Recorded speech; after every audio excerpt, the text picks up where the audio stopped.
Madaling araw pa lang pero abala na ang kahabaan ng Recto Avenue sa Divisoria, Maynila kung saan nakapwesto ang mga nagtitinda para sa night market. Marami kasing tindahan doon, 24 oras ng bukas at ito ay tatagal hanggang hapon ng December 24, bisperas ng Pasko.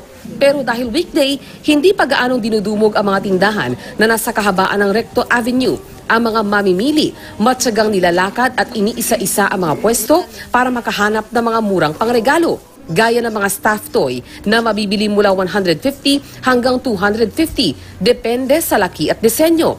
Ang mga adult t-shirt, mabibili sa presyong 180 hanggang 200. Damit pang bata, 50 hanggang 280. Ang terno naman ay 350. Blouse ay 280. Bestida 330, pantalon ay 250, shorts 180 hanggang 300, medyas na may disenyo 120, relo ay 80 hanggang 280 pesos, mug at tumbler 35 hanggang 100 pesos, at ballpen mabibili sa halagang 10 pesos.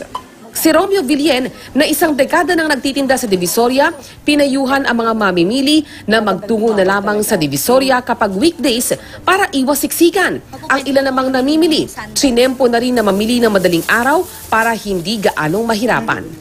Medyo maganda na po ang bentahan kasi siguro po dahil sa bakasyon na marami pong mga dumadayo mga sa iba-ibang lugar. Kasi po hindi po magulo, tsaka mas marami pong mapipili. Mas mura po. Tapos pwede po makipagtawaran. Cecil Villarosa, GMA News.